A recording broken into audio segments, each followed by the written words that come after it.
Good morning, everybody. So we're looking at a little bit of a pump this morning on Bitcoin. So we were talking about this on the stream last night, saying if we do run up on Bitcoin, this is the first area of resistance now that you might see a rejection from, and actually a rejection that takes you back down to, well, areas lost. So we'll talk 83,000, which I think that's the CME gap.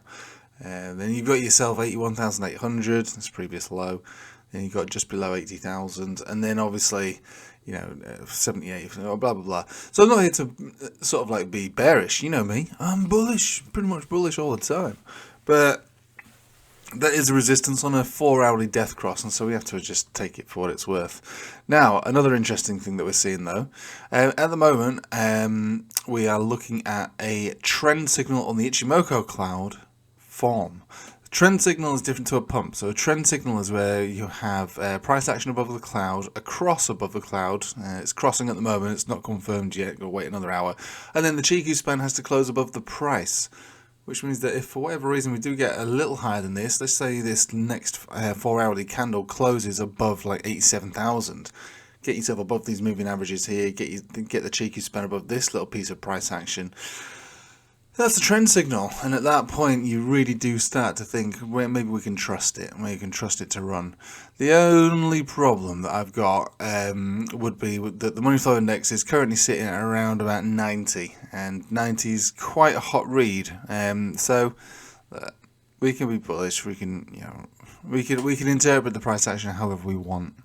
But you've got signals suggesting resistance, you've got signals suggesting peak money flow, and you've got a trend signal which is so close but yet so far to be informed.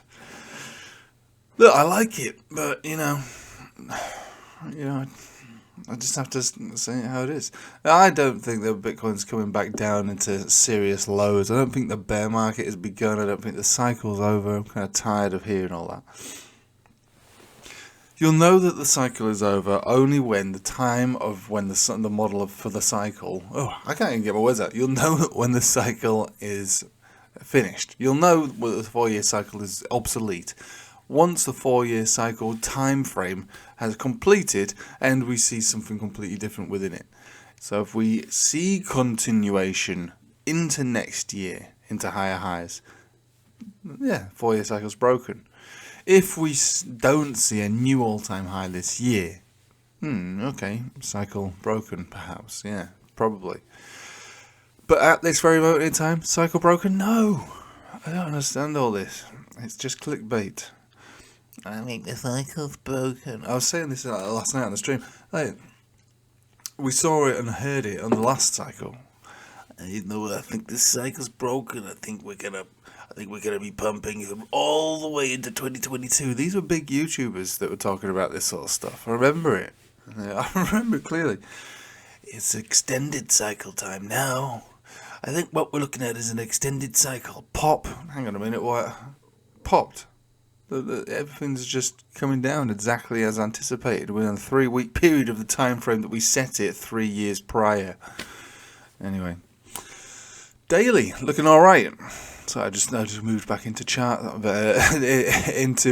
So the daily looks okay actually. So we closed quite a decent candle last night above all these moving averages. The only ones that we've got to reclaim is the 50 exponential and the 50 simple.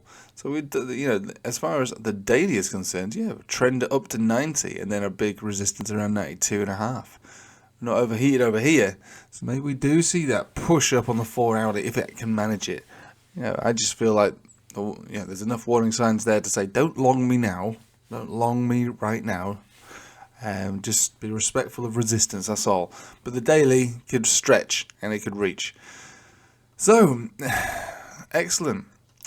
But let's just rein it all back in just for 1 minute. I'll leave it with you here.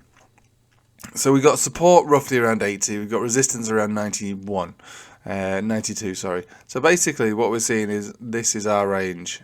I don't know how long this range will stay for, but maybe it stays sideways. But our range is 92, and our range is basically 80, and we live and dwell within this sideways range.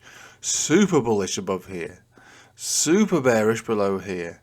In the middle of it, I'm neither here nor there. I'm just an observer of price. That's all I am. Right, I'll leave it with you there. Thank you for watching. Hope you have a nice day. Take it easy.